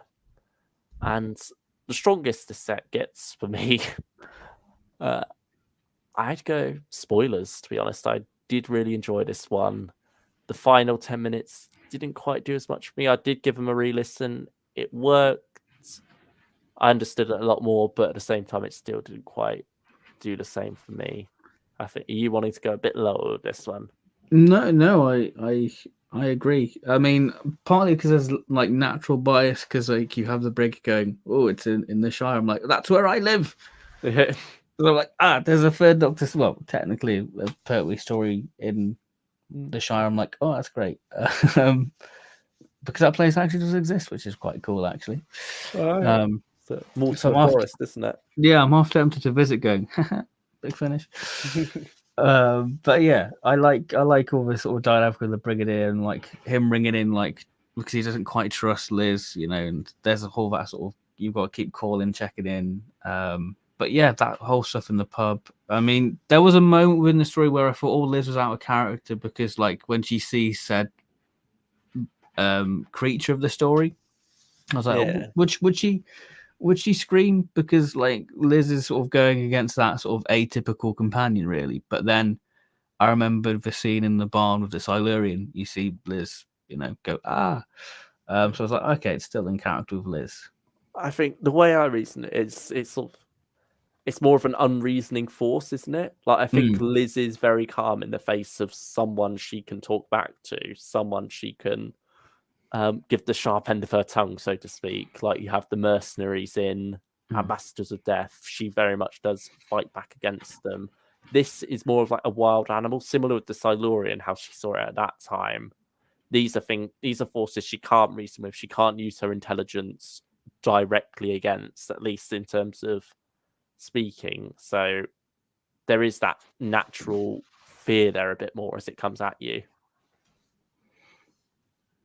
So, yeah, I think it's within character for Liz. So, yeah, I'd say this one could go in spoilers. Yeah, I definitely agree with that one. Yeah. So that one was more River crashing in on Liz's world, the season 7 world. The next story, I can't remember the title. Suburban. Terror of the Suburbs. Terror of the Suburbs.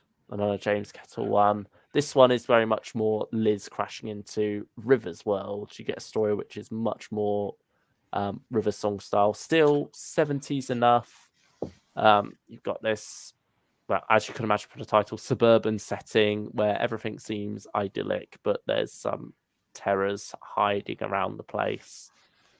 And you weren't as big a fan of this one as me, were you? Yeah, one thing what I noticed with especially these first two stories, they sort of feel very samey, but you have like said creature attack. Obviously the creature's very different within the Terrible Suburbs, but it maybe because I wasn't a fan of, I just got triggered by Suburban Hell, which I'm not very keen on, and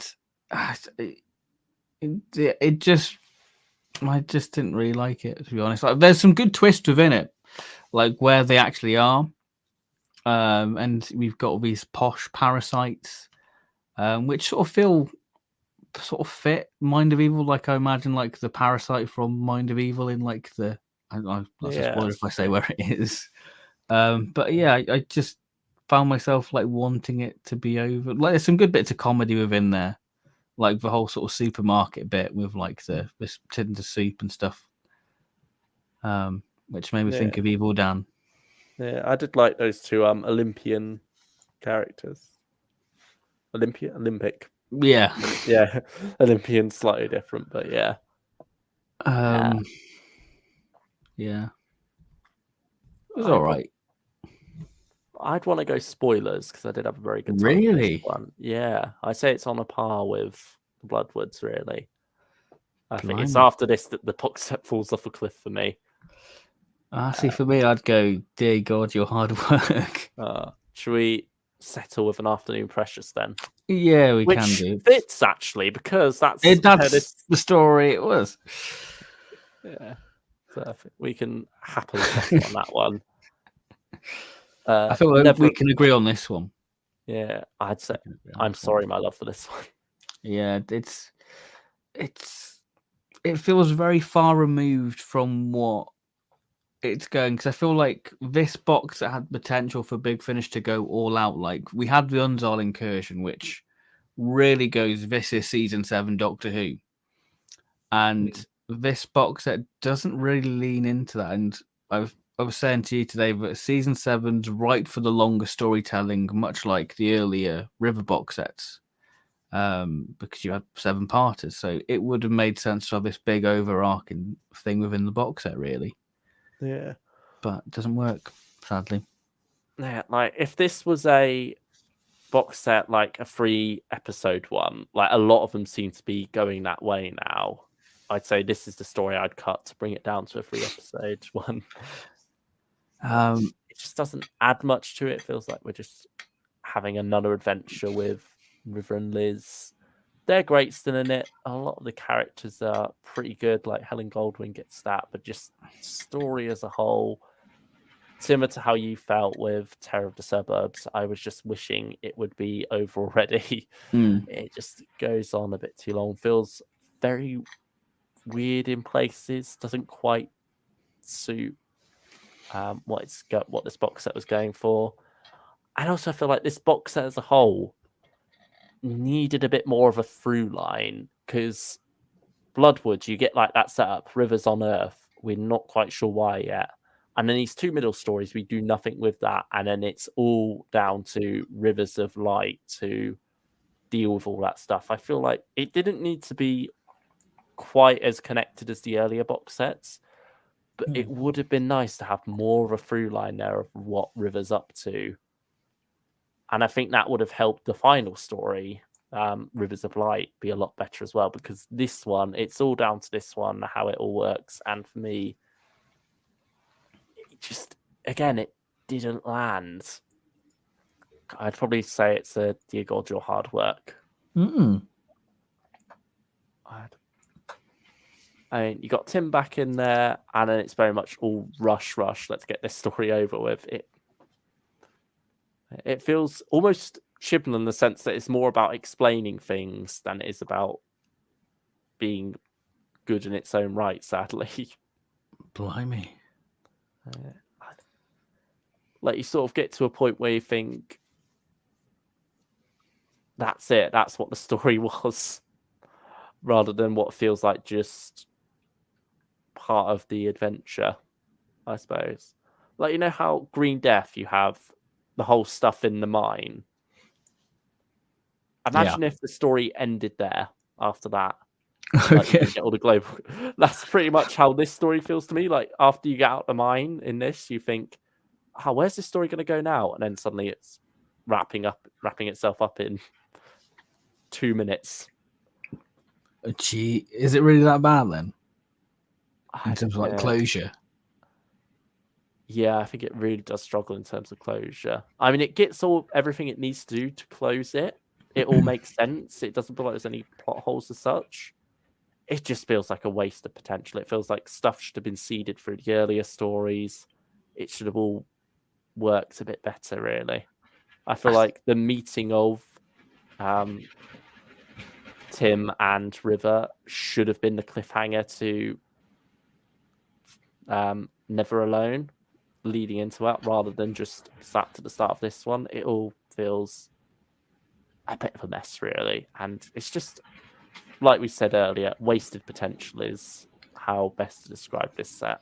I think that's the problem because of how excited we were for it, and then for it to be one of the disappointing ones for us this year. It is a bit of a shame, really. Yeah, it's definitely a letdown, and maybe re-listening to it, I'll be a bit more kinder on it, just because I am not going in with those massive expectations. But you know what to expect now, I guess. Yeah, but at the moment, I'm not in the mood to go back and re-listen to it anytime soon, really. But as I say, River and Liz themselves are a great duo together. Solid stuff throughout this. And Daisy Ashford does such a great job with the character. I would love to hear another box set of those two together. I feel like that's my main takeaway from the box set so far. I mean, I really like the moment between River and the TARDIS in the Bloodwoods. Yeah, that's another good one. That was a good moment. Yeah, and then the TARDIS is just dropped for Terror of the Suburbs and Never Alone. I like that there's this ongoing gag of River stealing stuff and Liz being very against that. Yeah, because you get that in like Never Alone, don't you? Yeah. But it was in like the bin, so it's technically not stealing. Yeah, it's a wonderful stuff like that. And I love how Liz very much, like the icy exterior melts away with River over time. She's not quite as spiky as it goes on, and she's sort of more accepting of that sort of thing. So that does work very well. But it definitely has its positives, but definitely could have been a lot more than it was. So to summarize, River, good range or bad range then? Worth your time? It can be a very good range. It can have great stuff in it, but as we also see with like the shape of this tier list, there are the odd stories that don't quite live up to it, really. How do you feel about the range as a whole? I feel like River's a range you've got to be in the mood for. I can see that. To like properly enjoy it. Because I like River as a character. I'm a big Moffat fan, so I've never had any hard feelings towards, harsh feelings towards River. As a character, I always enjoy her. But yeah, it's, as a series and a range, I think that it's good. It has its moments, but sometimes you do have to sift through the odd bad one to get you stories like Signs, and My Dinner with Andrew. Really, it's interesting how nothing from beyond the first 3 series ended up in the top spot. Actually, I think it's there hasn't been anything like, oh, that's a big standout, really. Yeah. But then the second top tier is our biggest tier here. So there has been a lot of good stuff, just not the very best for a while. It's of a good standard. Yeah. What would you say? Well, I think I already know the answer, but what's your favorite series? Series 3. There. Because it's my first, and I think that it does something with River as a character instead of relies on, here's a gimmick. It has the Fifth Doctor within it, but it's more about River as a character, and let's find out a little bit more about her time with Kavarian. Really, I think. Yeah, I'd say for me it's either Series 1 still or Series 7. And in terms of jumping on ones, like, I mean, you could jump into any of these box sets, but if I was to recommend any of them, it would be those 3, Series 1, Series 3, and Series 7 are the ones I'd say are good to go get and have a good time with if you're interested in checking out this range. So that is our River Song tier list. Yeah, there we go. That is the main event done. Yeah. Stylish One has asked favorite individual cover from each River Song box set. I think individual cover art. Yeah. I think I probably should have brought that up quickly before the tier list closed down, so we could have. I can load it back up. Yeah, I'd probably say Rules of the Universe for the first one. Eye of the Storm for Series 2, brilliant cover. Requiem for the Doctor for Series 3. Someone Amongst You for Series 4. Animal Instinct for Series 5. Peep Show for Series 6. Colony of Strange for Series 7. And yeah, that's it. The next two don't have any. Yeah. Yeah, I agree with those, actually, yeah. There we are.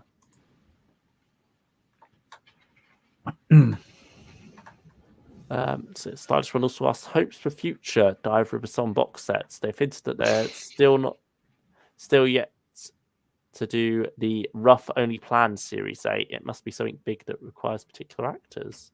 Yes, but because they sort of started recording some of Series 8, but then had to change their plans. So, and I'm not sure which of the episodes from the Series 8 we got were recorded. So who knows what's going on there. But yeah, I would like to see what their plan is there. I think it makes sense to have David Tennant in the next set, maybe. Series 10 with the 10th Doctor. Yeah, I can see that. I can see that. And But they've not done anything with the second Doctor, have they? So I feel like that might be a thing they can do. He's the only one she's yet to meet. Because even before Series 3, we had her interacting with the third Doctor in Peep Show. Whereas Web of Time, second Doctor doesn't even appear in. So that'd be interesting. And also Ninth Doctor, of course, Christopher Eccleston.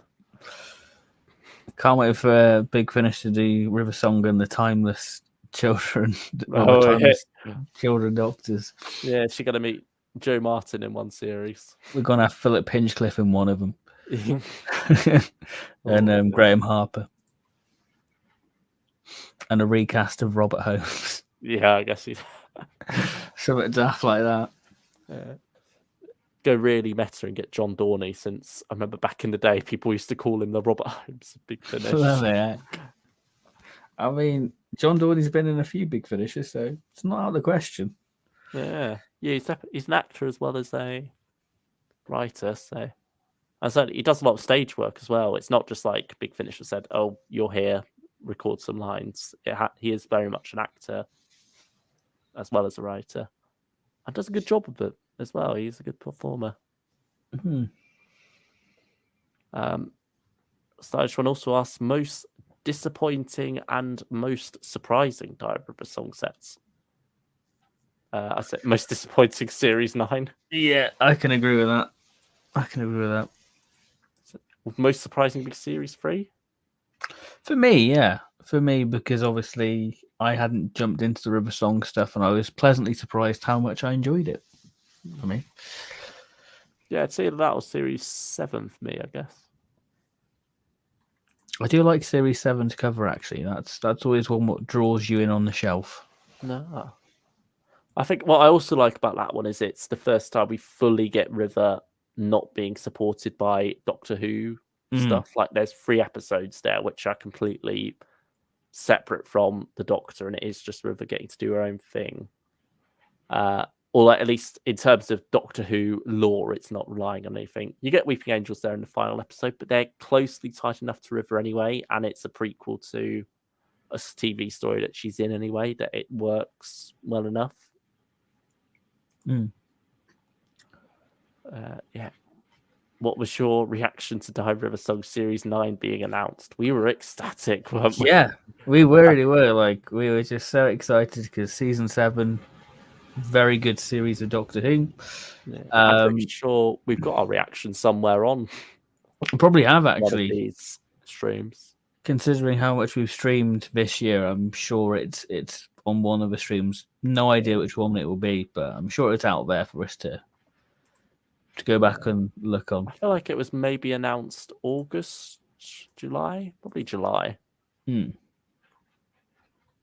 think it's a that bit makes sense. To look up. We were probably like riffing off the Unzal incursion. Yeah, that's probably it. So we were probably really excited for it. Yeah, we definitely were very hyped for it, and then sadly let down. Spoilers, it's not that great. Well, Sash one says, has there ever been a Big Finish release people have unanimously hated but you loved? and vice versa? Oh, I don't know, to be honest. I feel like there must have been, but I can't pick any off the top of my head. Maybe. Oh, I don't know really. It's probably got to be like an Eighth Doctor box set, probably. People seem to really like Doom Coalition, but I'm not too keen on it. Yeah, I feel like, does Doom Coalition 2 get some praise? Yeah, Doom Coalition gets praise, which is surprising. So like, it's not worth your time. Yeah, but I don't know if it's like unanimously loved as such. I mean, that's the thing with Big Finish. I don't really look into fan consensus, really. It's hard to get, because you can think something's unanimous. Yeah. You're just in your own little echo chamber, can't you? It depends where you look, and different places will have different general reactions to it, and some voices will be louder than others, which will then sway the perception. But yeah, I feel like we're in our own little bubble of talking about Big Finish, so I kind of go off that really. Like, did you like it? Oh, it must be popular then. Yeah, well, I think our tastes tend to be pretty similar. We do, when doing these tier lists, we tend to agree a lot on them. Whereas you, Stylish One, with your hot takes, you do sometimes go against our flow a bit, but maybe your flow is the more general flow that everyone else is going with, and we are the ones against the grain there. It's hard to tell, really. And I feel like with Big Finish, you've got to enjoy it because you're paying money for it. Yeah. So you kind of have to force yourself to like it. Yeah, I suppose that's the other thing, isn't it? You'll get people who will be a lot more vocal about their dislike of the TV series because it's free, it's there. They can easily just sit down, and a lot more people have access to that. Whereas with this, it is something you have to be a fan of beforehand, so you are going in with that. But at the same time, it can be something, if you are let down by a story, you may be a bit more vocal in your hate for it because you feel like you've wasted your money. So it goes both ways. Yeah, pretty much. I think Suburban Hell was quite a popular one from memory. Yeah, I recall that one being quite popular. Some good reviews. I'm trying to think of other popular stories. What I'm not. It's wrong to say dislike. But I can't think of any ones where I'm like, oh, everyone seemed to like it, but I don't really vibe with it. I'm just maybe thinking of this year, to be honest. Yeah, I'm sure there's just so many to choose from, isn't there? I'm sure there are some. I feel tempted to have a little flick through on the app just to see. Yeah, just have a look. It'll bug me if I don't find something. Yeah, I'm just gonna be quick. Bear with us as we scroll through. Sorry, guys. Harvest of the Sycorax. I think that gets a fair bit of praise, but I cannot get on with.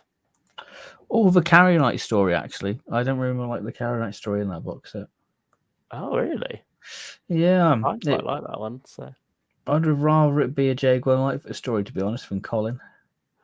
Yeah, it was quite recent after his death as well, wasn't it, Trevor Baxter? So I think maybe that hits us a bit harder there. But yeah, Stylish One. I only provide hot takes when I have one. Thanks for all the great content and streams. Well, thank you very much. Yeah. And thank you for the questions. We appreciate it. Yeah, keeping us going. Is Terror of the Sontarans quite loved? I don't know. Not overly, but I don't see much hate for it. Yeah, that was one we didn't get on with too greatly. Heliax Rift. There we go. What about one that we loved but everyone else seems to hate? I don't know. Again, you don't see much generally hated Big Finish stories.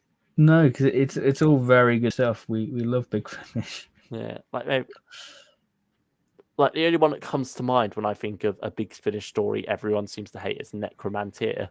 But I've not listened to it, so I can't say whether I like it or not. And to be honest, I don't really want to listen to it anyway. I suppose maybe at the moment the 11 box set, but then again I'm only one story down, so Yeah, I mean the 11. I feel like that's probably one of the. I mean, the Sixth Doctor stuff this year has probably been the weaker end of the stuff for me. For me personally, Infamy of the Zaros is one I don't quite like, but I know you quite like. I James like quite it. likes it, and I think it You does don't go like down quite well. conventions. Yeah, So that's all. Yeah, no, I do balance like itself up. it. That's the you like Cold Vengeance. You don't like Infamy. Yeah, It balances it out. Yeah, that's how that set works. But everyone loves Sword of the Chevalier. That's a belter. Yeah. The Timescales website is a good way of seeing people's general opinions. Oh yeah, that's interesting. But yeah, I'm sure we'll have an answer for that at some point. We'll go back and we'll do our homework and look at that website and see how we get on with that. Or it will just be one of those things where one day we'll be talking about something, a story will come into our head, and we'll think, "Oh, that's one that everyone else seems to love, but I hate," or vice versa. Just have a look on Timescale. Interesting seeing Curse of Lady Macbeth's not going down too great. 6.4 out of 10. Okay. Hunting Season's a 7 out of 10. Monsters in Metropolis is a 9 out of 10, though. That makes me worried. Are people being distracted by shiny thing, Cyberman? Yeah. Unit Nemesis, that's keeping consistent in the 8.1 to 8.6 throughout the set. Okay, that's pretty good. That's very good, actually, for that. Time Jacked is in the 6s and the 7s. I can agree with that. Time Jack, great premise, great idea, but it just fails in execution, sadly. Yeah. Same with Jenny, that's in 6 and 7s, like high 6, low 7s across the board there. That's not boding well. Red List 8.2. All right, we'll have to get on that then. Yeah, that's based on 6 reviews, and then Monsters Metropolis is based on 25. So you sort of see where the more popular things come from. Jacoby's got a 10 out of 10. I would like to get that. How's Diary of a Song series? Never Alone is the lowest rated, 6.2. Rivers of Light is the highest rated at 8.3. Terror of the Suburbs is 7.4, and The Bloodwoods is 8.1. All right, okay, that's not too bad. Yeah. Devil's Hoofprints is the more liked for Dr. Volume 8. I can agree with that. Yeah. I'll just have one more look at the next page. Oh, let's see. Lost Resort, 9 out of 10. I can see that. I can agree with that. I'd probably go even higher, but I would go for it. I'm not upset that it's that. Perils of Nelly Blido is the lowest at 6.8. No, that should be at least 8 or 9 for me. I could see why it's ended up there, because it is the more basic one, I guess, like the fun one. Maybe we found our one what we love. Maybe we found it. There we go. Yeah, I had a lot of fun with that one though. And then Nightmare of the Daleks, 8.1. We weren't as big a fan of that one as that. There we go. We found the one where everyone likes what we do. There's another one here. After the Daleks has got an 8.1. We weren't too keen on that one. I forgot that existed. Oh God, that's a while ago now. But August, It shouldn't be as long. It shouldn't feel as long ago as it does. No, it shouldn't. Gosh, scary. But yeah, I think that's enough of that now. We've had a look at some general consensus there. Favorite standard edition novel adaptations cover? I'd say Cold Fusion for me. I like that cover. I think All Consuming Fire is a good cover. I'm just trying to think of any I really listened to that one actually. No. How was it? Really enjoyed it up until part 3. Yeah, I think it does go downhill a bit. I remember. I was like, oh, it's really good, liked it, and then Part of Freakum, I was like, oh, not too keen on it now. Well Mannered War, that's another good cover. Getting to see Romana in Pertwee's costume. Never complain. Can't go wrong with that. Yeah. I think that's all the questions. So that has been the River Song tier list. Yeah, thank you, Stylish One, and Ben Miller Ben Miller. Thank you both for your questions and contributions. Thank you as well to Ryan Hindley. And thank you to everyone who's been watching. We love our silent viewers as well. Every little helps. Appreciate it. Yeah. Yeah. But we've got one last question, I guess. Favorite individual Ninth Doctor cover of them all? I quite like the series Lost Warrior covers out of those bunch, to be honest. I think Monsters in Metropolis is a very good one. I'll agree with that. I'll agree with that one. Yeah. Also, do quite like Fright Motif as a cover. I like Girl Deconstructed because it's like an old new series hardback cover, so I like that. Yeah. That feels very 2005. Yeah, much like the story, actually. Oh, definitely. Yeah. Goodbye, Stylish One. Goodbye. And hopefully we'll see you all soon for our next tier list, whatever that will be. Because we've got quite a few things planned in terms for December, like obviously like a top, doing all the big finish from 2021. Yeah, and that might be early next year, though. Early next we've got year. a lot to get. We've got a lot to finish before we can settle that one. We've got a Tortured Christmas one. We're going to try and do a nice little Q&A because, the chat's normally quite popular. And we thought, let's just dedicate a stream to just doing a little Q&A and just nice chill one ready for Christmas, really. Yeah, maybe I'll be able to start the one a little bit earlier, get more people on and, hopefully because it's a bit more relaxed around Christmas time. Yeah, hopefully. And talk about shortbread. Yeah, shortbread on the way. Plenty of things to look forward to, and we hope to see you all there very soon. So thank you, everyone, and take care.